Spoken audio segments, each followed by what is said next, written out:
नमस्कार दर्शकों, मैं मनीषा कुंडू और स्वागत करती हूँ आप सबका सिटी न्यूज सफेदो और समाचार क्रांति 24 पर। और आज मैं आपके समक्ष हाजिर हुई हूँ एक खास खबर लेकर। हम रोज इतनी सारी खबरें देखते हैं, कोई घटना की देखते हैं, कोई एक्सीडेंट की देखते हैं, कोई खेलों की देखते हैं, तो कोई कुछ। लेकिन आज एक खास खबर के साथ मैं आपके समक्ष हाजिर हुई हूँ। अपने छोटे से शहर सफेदो में इतने सारे इंस्टीट्यूट, इतने सारे एकेडमीज, कोचिंग सेंटर खुल चुके हैं आईलेट्स के लिए, पीटी के लिए। हमारा जो युवा है उसका रुझान लगातार बढ़ता जा रहा है अब्रॉड में जाने के लिए, डिफरेंट कंट्रीज में। तो उसी खबर को लेकर आज मैं आपको ये खास वार्तालाप दिखा रही हूँ। अपने सफेदों में एक बहू आई है सिंगापुर से, जो कि बेसिकली बिलोंग करती है सिंगापुर से। उनका बॉर्न भी सिंगापुर से है, उनके पेरेंट्स भी वहीं से हैं, और अपने सफेदों के एक इंजीनियर से शादी करके अपने इंडिया में आए हैं, सफेदों में आए हैं। तो उनसे आज बात करेंगे, जानेंगे कि सफेदों में क्या खास लगा, अपने इंडिया के कल्चर में सिंगापुर के कल्चर जो कल्चर से कितना ज्यादा डिफरेंस है, वहां पर ऐसा क्या खास है। और जो बच्चे स्टडी वीजा के थ्रू जाते हैं, वर्क वीजा के थ्रू जाते हैं, उनके लिए भी नॉलेज इनसे लेंगे। तो कमेंट बॉक्स में अपने कमेंट्स जरूर डालें। जो आप क्वेश्चन पूछेंगे आपके थ्रू मैं पूछूंगी इनसे। तो अपनी जो भी आप नॉलेज लेना चाहते हैं प्लीज कमेंट बॉक्स में जरूर कमेंट करें, किसी भी चीज से रिलेटेड, वर्क वीजा से रिलेटेड, स्टडी वीजा से रिलेटेड। और आजकल जो बच्चे हैं, हम बात करें सिर्फ स्टूडेंट्स ही नहीं, अपर एज के भी डोंकी के माध्यम से अदर कंट्रीज में जाने की जो ट्राई करते हैं, उसके बारे में भी इनसे जानेंगे कि क्या वो सही है। सही तो ऑब्वियसली नहीं है, लेकिन उसके बारे में भी सारी जानकारी लेंगे। तो अब मिलते हैं सिंगापुर से जो अपने सफेदों में आई हुई बहू है, उनसे डायरेक्ट। हेलो जी, वेलकम है आपका हमारे चैनल पे। हेलो, क्या नाम है आपका? टीना। कहाँ से हैं आप? मैं सिंगापुर से बिलोंग करती हूँ। सिंगापुर में कौन सी सिटी से? सिंगापुर एक सिटी इटसेल्फ ही है, जी जी, जिसके नाम सिंगापुर ही है। जी। और वहाँ पे छोटे छोटे जगह के नाम है, जैसे जो मैं बिलोंग करती हूँ वो पोंगोल से बिलोंग करती हूँ। आप वहीं से बोर्न है? Yes, born and brought up वहीं से। और आपके पेरेंट्स भी वहीं से थे? वहीं से, यस जी। क्या काम करते हैं? मीन स्टडी, क्या प्रोफेशनली क्या करते हैं? प्रोफेशनली बेसिकली हमारे रेस्टोरेंट्स हैं वहाँ पे, और फिलहाल रेस्टोरेंट की मैनेजर हूँ वहाँ पे जी। और एट द सेम टाइम हमारी स्टडी वीज़ास की एकेडमीज होते थे बिफोर मेरे डैड के पास अवे हुए थे। तो जब आप, सॉरी मेरे को नाम नहीं पता आपके हस्बैंड के बारे में, प्लीज आपका? राहुल। जी जी, क्या नाम है सर? राहुल। तो कितने टाइम पहले आप मिले थे, कितना टाइम साथ में रहे, और कब शादी करी है? हम अभी रिसेंटली हमारी शादी हुई है सिंगापुर में। हम वापस उस टाइम के बाद अभी फर्स्ट टाइम दिवाली के लिए आए हैं इंडिया। और हम मिले 4 to 5 years हो चुके हैं हमको मिले हुए। शादी अभी करी है? यस। तो इंडिया में आके कैसा लगा? फर्स्ट टाइम आप इंडिया में आए हो। इंडिया बहुत अच्छा है, बहुत रिलैक्सिंग है। और फॉरेन कंट्रीज़ में आपको पता है कि टाइम मिलते नहीं है फैमिलीज के साथ, तो यहाँ पे सिर्फ फैमिली ही मिलती है। तो यहाँ के रिलेशन कैसे लगे? फैमिली से कांटेक्ट कैसा लगा? यहाँ पे तो बहुत अच्छा है। यहाँ पे संस्कार के बारे में ज़्यादा लोग नॉलेज रखते हैं। फॉरेन में वो चीज़ नहीं है। तो फॉरेन में जो आपकी फैमिली की बात करें, तो क्या उनके साथ इतने क्लोज कांटेक्ट नहीं है जो यहाँ पे देखने को मिले? रिलेशन वाइज तो इतना नहीं है वहाँ पे। ज़्यादा आप अपना खाना, अपने वर्क करना है, अपने आप ही अपना ब्रिंग अप करना है अपनी सेल्फ को। बट यहाँ पे ऐसा है कि लाइक अगर 1 person इज अर्निंग, है ना, सो अगर 5 लोग हैं उस घर में तो सब आराम से खा सकते हैं। वहाँ पे अगर 5 बंदे घर पे रह रहे हैं तो 5 काम करना पड़ता है, तब जाके आप।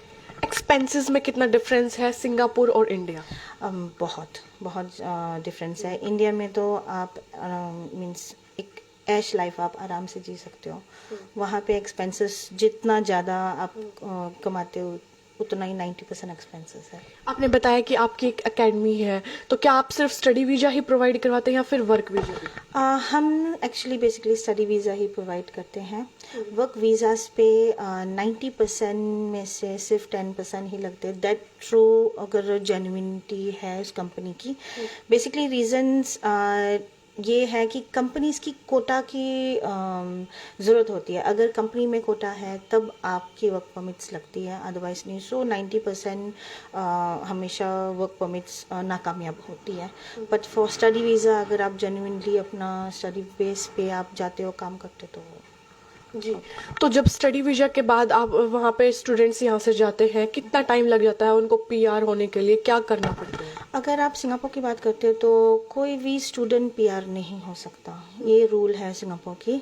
आप अगर जेन्युइनली उनको फॉलो करते हो, जैसे 6 मंथ्स की स्टडी और 6 मंथ्स का वर्क जो गवर्नमेंट जेन्युइनली आपको देते हैं, अगर आप उस तौर पे फॉलो करते हो तो सिंगापुर कोई बुरा कंट्री नहीं है, बहुत अच्छा है। और आपकी करियर भी बनवा सकते हैं।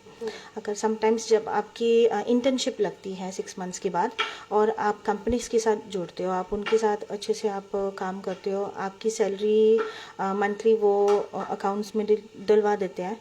सो अगर वो आपकी वर्क लाइक करते हैं सो वो डेफिनेटली आपको हायर करते हैं। कितने स्टूडेंट्स को आप भेज चुके हैं डिफरेंट कंट्री से अपने वहाँ पे? हम तो एक्चुअली स्टूडेंट्स तो सिंगापुर में भेजना कोई डिफ़िकल्ट नहीं है, काफ़ी स्टूडेंट्स ऑलरेडी जा चुके हैं। हमारा रिसेंटली का काम नहीं है एक्चुअली, ये पेरेंट्स से ही शुरू हुए थे काम। सो ये काफ़ी टाइम पहले किया है, जब मैं अपने आप स्कूल में थी तब से ये है। इतना क्रेज चला हुआ है कि इंडिया का हर एक स्टूडेंट चाहता है कि मैं अब्रॉड जाके स्टडी करूं, वहीं पे सेटल डाउन हो जाऊं।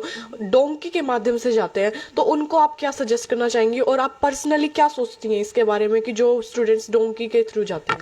बेसिकली हर एक पर्सन थोड़ा सा फेडअप हो जाते हैं अपनी कंट्री से, ये सोचकर कि नहीं मेरी रिजेक्शन हो जाएगी, या वो लैक ऑफ कॉन्फिडेंस हो जाते हैं कि नहीं मेरे प्रोफाइल जो है, या फिर कोई कंसल्टेंसी के पास जाके वो सीधा मना कर देते हैं कि नहीं आपकी प्रोफाइल के हिसाब से आप बिल्कुल ही मतलब जा नहीं सकते, आपके पास सिर्फ एक ही तरीका है कि आप डोंकी लगाओ। सो लोगों के हिसाब से वो लैक ऑफ कॉन्फिडेंस हो जाते हैं, उसमें से वो रॉन्ग कदम तो ज़रूर उठा देते हैं। बट मेरी एडवाइस ये है कि हर एक पर्सन का हक बनता है, वो जा सकते हैं कोई भी कंट्री, एक तरीका होती है। उन पर्सन की प्रोफाइल देखकर अगर वो प्रोफाइल मैच भी नहीं होती उस कंट्री पे जाने के लिए, तब भी वो जा सकते हैं, कोई ना कोई तरीका और उनकी प्रोफाइल के हिसाब से कोई ना कोई वे ज़रूर होती है। सो डोंकी करने की कोई ज़रूरत नहीं है, बिकॉज 99.9% जो डोंकी करते हैं वो फंस जाते हैं बेसिकली, और उनका वापस यू टर्न ही होता है। 1% बाई चांस ही निकल जाती है, वो भी लक के ऊपर डिपेंड है। बट अदरवाइज सबसे बुरा तरीका डोंकी ही होती है। मदर टंग क्या है आपकी, वहाँ की लैंग्वेज क्या है? लैंग्वेज तो इंग्लिश है, बेसिकली मदर टंग तो इंग्लिश है। बट सेकेंड लैंग्वेज जो है वो आप चूज़ कर सकते हो between Chinese as in Mandarin, Malaysian language, या फिर south Indian Tamil language. So मैंने तो बचपन में चाइनीज़ और मले ही सीखा है। सो जो हिंदी और पंजाबी वहाँ पे बहुत कम प्रेफरेंस देते हैं स्टार्टिंग की टाइम से। सो स्कूल में वो बिल्कुल भी उस लैंग्वेज का नहीं है। सो इसलिए थोड़ा सा मतलब हम लाइक सैटरडे की क्लासेस या वीकली क्लासेस लेते थे। आप बिलोंग वहीं से करती हैं, आपके पेरेंट्स भी वहीं से, उसके बाद भी इतनी अच्छी हिंदी कैसे बोल लेती, कहाँ से सीखी है? बेसिकली जो हमारी लाइफस्टाइल थी, सो जो मेड्स हम लेते थे हमेशा वो इंडिया से ही आते थे। सो बचपन से हमारे साथ मेड्स जो रहते थे हमारे घर में जो काम करते थे वो बेसिकली पंजाब या इंडिया से होते थे। जी। सो दैट्स हाउ हिंदी आती है। जो आपकी फैमिली है पंजाबी बोलते हैं? सिर्फ डैड बोलते हैं पंजाबी, बट हम रिप्लाई नहीं कर पाते पंजाबी में, सिर्फ समझ लेते हैं। समझ लेते हैं। बट सिंपल पंजाबी समझ लेते हैं, इन बहुत ही डीप बिल्कुल भी नहीं। और मतलब जब रिप्लाई तो हम इंग्लिश में रिप्लाई करते हैं उनको। आपको कितनी लैंग्वेज आती है अपनी मदर टंग के अलावा? Chinese, mandarin, China language, Indonesian language, हमारी हिंदी, थोड़ा सा पंजाबी। कुछ खास सिंगापुर के बारे में थोड़ी सी जानकारी देना चाहेंगे? बहुत सारे दर्शक देख रहे हैं, जानना चाहते हैं, इतने उत्साहित हैं। सिंगापुर बहुत ही एक आइलैंड है एक्चुअली, वो सराउंडेड विद सी है, नीट एंड क्लीन है। अगर आप ये सोचते हो कि लाइक आपको एक छोटा सा नाइस लाइफस्टाइल चाहिए, आप वहाँ पे मतलब सेटल होने में सबसे बेस्ट है, बिकॉज हर एक चीज़ बहुत कन्वीनियंट है। अगर आप फूड लवर हो तो दैट्स द बेस्ट प्लेस, क्योंकि वहाँ पे वैरायटी है, मल्टी रेशियल कंट्री है। उसमें कोई रेसिज्म मैं नहीं कहती हूँ कि बिल्कुल ही नहीं है, बट थोड़ा सा मतलब आप ये कर सकते हो कि लोकल्स जो है वो काफ़ी केयरिंग है। जो इंडिया का फूड है और सिंगापुर का फूड है, वेज यहाँ पर ज़्यादा है, नॉन वेज वहाँ पर ज़्यादा है, इसके बारे में क्या कहें? यस, बेसिकली सिंगापुर में जो है आपकी वेजिटेरियन भी नॉन वेज होती है, बिकॉज हर एक वेजिटेरियन की फूड में भी जो सॉसेस यूज़ करते हैं या कोई भी इंग्रेडिएंट्स यूज़ करते हैं वो डेफिनेटली नॉन वेज से टच होती ही है। कोई नॉन वेज से रिलेटेड जैसे ऑयस्टर सॉस हो गई या कोई फिश सॉस हो गया कुछ, तो वो डेफिनेटली बेसिकली एक लिटिल इंडिया के नाम से एक जगह है जहाँ पे आपको प्योरली वेजिटेरियन फूड मिल सकती है। और वो भी समटाइम्स लाइक इतना बिजी लाइफस्टाइल होती है वहाँ पे, तो आप हर टाइम नहीं। सो अगर वेजिटेरियन लोग होते हैं सो उनकी एडवाइस के लिए ये है कि नॉन वेज स्टार्ट करो क्योंकि वहाँ पे बिल्कुल ही वेजिटेरियन के लिए थोड़ा सा डिफिकल्ट है। जी राहुल जी, कब मिले आप टीना से? कितना किस चीज़ के थ्रू मिले? एक्चुअली मेरा एक फ्रेंड था, मेरे को उसको वीज़ा दिलवाना था, तो उसके लिए मैंने इनसे कांटेक्ट में आया था। तब इन्होंने मेरे को थोड़ा गाइड अच्छा किया, तो स्लोली फिर कभी इंफॉर्मेशन के लिए बात होती थी, तो बस 5 साल मीन्स था रिलेशन। आप ठहरे कि इंजीनियर और इनका डिफरेंट फील्ड, तो कैसे ये कांटेक्ट हो गया? कांटेक्ट इन द सेंस उन्होंने अपना कल्चर बताया, हमने अपना कल्चर बताया कि हमारे परिवार में कैसे रहते हैं सारे, हमारा इंडिया का कल्चर कैसा है। तो वो स्लोली उनको थोड़ा अच्छा लगा कि फैमिलीज ऐसे भी होते हैं। सो हमने फिर डिसीजन लिया और पेरेंट्स से बात की।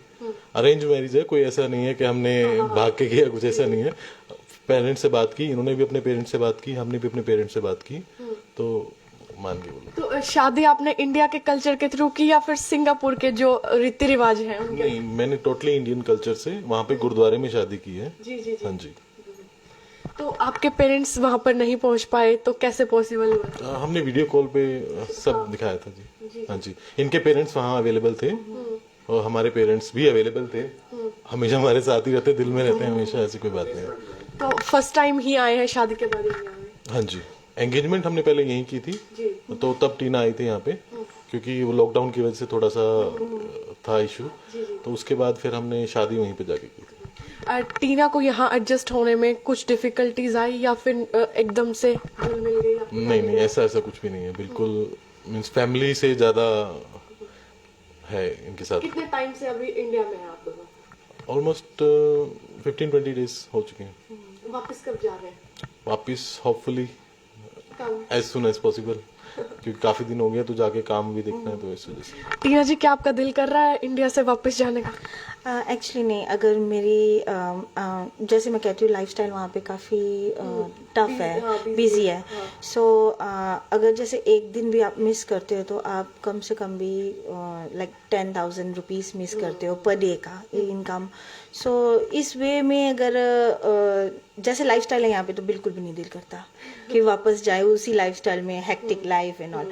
बट अगर दूसरे वे में अपनी लाइफ सोचने की में तो फिर मजबूरी होती है कि जाना पड़ेगा। जैसे इंडिया में आपने बताया कि यहाँ पर बहुत इजी लाइफस्टाइल आपको लगा कि एक बंदा अर्निंग कर रहा है तो काम चल जाता है, तो वहाँ पे आप कितना आवर्स एक पर्सन काम करता है? वहाँ पे आवर्स जो है वो लॉन्ग आवर्स होती है। बेसिकली सिंगापोरियंस जो है वो 8 आवर्स से ज़्यादा काम करने में मतलब खुश नहीं रहते, क्योंकि उनको अपनी ब्यूटी स्लीप और अपनी लाइफस्टाइल बहुत ही हेल्दी और रिलैक्सिंग चाहिए। बट कहीं फील्ड्स ऐसे होता है, जैसे मेरी फील्ड एक रेस्टोरेंट फील्ड होने के कारण सुबह कब होती है, रात कब होती है, अगले दिन सुबह कब होती है, पता नहीं लगता। So working hours sometimes 14 hours होती है, समटाइम्स 12 आवर्स होती है, समटाइम्स 18 आवर्स होती है। सो क्या सिंगापुर के लोग जो इंडिया से लोग जाते हैं उनको पसंद करते हैं या फिर कुछ नुक्स उनको लगते हैं?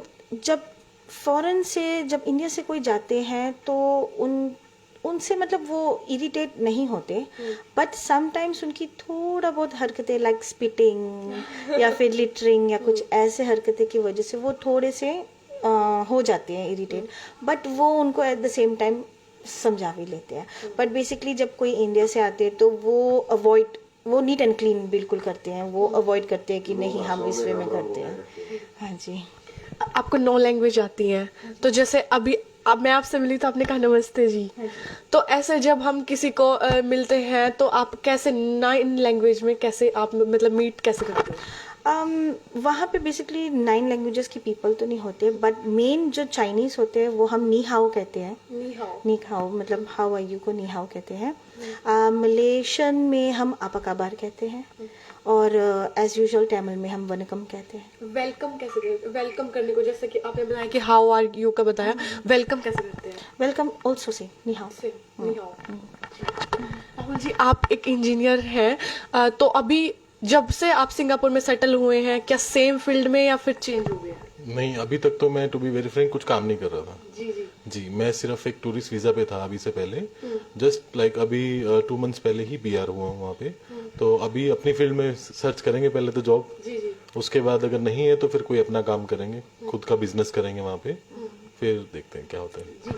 जैसे टीना जी ने बताया कि इनकी एक एकेडमी है और ये वहाँ पर, तो कितना एक्सपेंसेस एक स्टूडेंट का लग जाता है? अगर देखा जाए तो डिफरेंट है, क्योंकि वहाँ पे मोस्टली जो स्टूडेंट्स जाते हैं वो होटल मैनेजमेंट में जाते हैं, क्योंकि मेरे को इतना ज़्यादा नॉलेज नहीं है कि कोर्स मोस्टली होटल मैनेजमेंट नहीं जाते वो लोग। तो जो खर्चा आता है ना, वो जो यहाँ के एजेंट्स ले रहे हैं ना, एक्चुअली वो उतना होता नहीं है। उससे लाइक 20-30 एटलीस्ट 50,000 लेस ही होते हैं। तो आप क्या मानते हैं कि जो एजेंट हैं वो फायदा उठा रहे हैं क्योंकि उनको प्रॉपर नॉलेज नहीं है? एजेंट्स भी फायदा उठा रहे हैं, साथ के साथ जो मान लो रिलेटिव्स होते हैं ना, वो ज्यादा फायदा उठाते हैं। कि जैसे मान लो किसी का रिलेटिव वहां पे है, वो क्या करते हैं, ओके मैं आपको बुला लेता हूँ, उसके अंदर ही 4 लाख 5 लाख ऐसे कर लेते हैं, जो कि इतना होता नहीं है। तो उनको आप क्या सजेस्ट करना चाहेंगे पर्सनली? सर्च करो, हर एक जगह चेक करो कितनी फीस है, तब उसको आगे प्रोसेस करो। ऐसा नहीं आप ब्लाइंडली किसी के ऊपर मत जाओ। कोई स्पेशल मैसेज देना चाहेंगे आप? बेसिकली अगर आप देखो, मैं ये नहीं बोलती कि कोई भी कंसल्टेंसीज जो यहाँ पे बैठे हैं वो रॉन्ग है या वो मिस गाइड करते हैं। यस, वो डू मिस गाइड करते हैं किसी चीज़ पे। अब कहीं कंसल्टेंसीज की मजबूरी भी होते हैं, उनकी रेंट की पैसे निकालना, उनकी चीज़ों की पैसे निकालना वगैरह। दैट्स वाई वो काफ़ी एक्स्ट्रा एक्सपेंसेस चार्ज करते हैं, जो समटाइम्स नाजायज़ होती है, विच इज़ इतना जायज़ नहीं होता। बट मेरी सजेशन ये है कि कोई भी अगर फॉरेन कंट्री में आप जा रहे हो तो ऑब्वियसली आपको इस कंट्री के बारे में या नॉलेज पहले लेना चाहिए। आप ब्लाइंडली नहीं किसी की बात सुनो। गूगल बहुत बड़ी चीज़ होती है, जहाँ पे आप कुछ भी टाइप करो तो हर एक इन्फॉर्मेशन निकलती है। इंस्पिरेशनल बहुत सारे वीडियोस आती है यूट्यूब में भी। सोशल मीडिया बहुत ही बड़ी चीज़ होती है। सो कुछ भी करने से पहले इट इज़ बेस्ट कि आप अपना नॉलेज अपनी उस कंट्री के बारे में सर्च करो। Then whether it's Singapore, whether it's Canada, whether it's USA, वो कोई फ़र्क नहीं पड़ता। तो आप पहले उस कंट्री के बारे में सर्च करो, एंड आपको जो भी आंसर्स, आप कुछ भी अपना अप्लाई भी करना चाहते हो, जो भी है, you can do it by your self. आपको कोई एजेंट की जरूरत भी नहीं है। थैंक यू मैम, बहुत अच्छा लगा आपसे बात करके। नमस्कार सर। नमस्कार जी। कैसा महसूस हो रहा है कि सिंगापुर से आपकी बहू आई है और यहाँ पर आकर आपके साथ एडजस्ट होने में उनको कितना टाइम लगा? इनको तो कोई टाइम नहीं लगा, क्योंकि हमारे फोन पे बात होती रहती थी, तो घुल मिल जाते ही। और हमने इनको अपनी बहू नहीं अपनी बेटी बना के रखा। जी। हमारे लिए बेटी है ये। जैसा इन्होंने बताया कि वहाँ का कल्चर अलग है, तो जब आपके घर में आई तो आपको लगा कि कुछ संस्कारों की थोड़े सा भी ऊंच नीच? 1% भी नहीं लगा। जैसे बच्चे उठ करके अपने पेरेंट्स को नमस्ते, जय माता दी, पैरीपना करते हैं, एज इट इज। इनके अंदर कोई किसी प्रकार का कोई फर्क नहीं मिला हमें तो यही लगा कि जैसे पहले हमारे ये बच्चे वहाँ नहीं, अब यहीं के ही हैं ये। तो कैसा महसूस कर रहे हैं? बाकी दर्शकों को क्या कहना चाहेंगे इस बारे में? बस मैं यही कहना चाहूंगा, अपने बच्चों को अच्छी मतलब के तालीम दो, अच्छे संस्कार दो, ताकि उनके बच्चे भी अच्छे संस्कारों से पले। जी सर। क्योंकि फॉरेन कंट्री में इतने संस्कार नहीं होते हैं। लेकिन हम अपने आप को खुद खुश नसीब समझते हैं जो हमें ऐसे बच्चे मिले हैं। मेरी बेटी ऐसी मिली है जिसने हमारा दिल जीत लिया है। Thank you sir. बहुत ही अच्छा लगा मुझे पर्सनली भी मिलकर। और जैसा कि टीना जी ने बताया कि इंडिया में आकर इनको सबसे बेस्ट लगा कि फैमिली और रिलेशंस इतना ज़्यादा मैटर करते हैं, तो हमें इंडियन होने पर भी बहुत ही गर्व है। इस वीडियो को ज़्यादा से ज़्यादा शेयर करें ताकि जो स्टूडेंट्स मिसगाइड हो जाते हैं वो इसको ध्यान से सुने, मिसगाइड ना हो, पूरी नॉलेज लिए बिना कोई भी कदम ना उठाएं। किसी एजेंट के थ्रू आप जल्दी से बाहर जाने की ना सोचें, पहले पूरी जानकारी लें, उसके बावजूद ही कोई कदम उठाएं। और वीडियो को ज़्यादा से ज़्यादा शेयर करें, लाइक करें। जल्द मिलेंगे एक नई अपडेट लेकर, तब तक बने रहें हमारे साथ सिटी न्यूज़ सफेद और समाचार क्रांति के साथ। धन्यवाद। जय हिंद, जय भारत।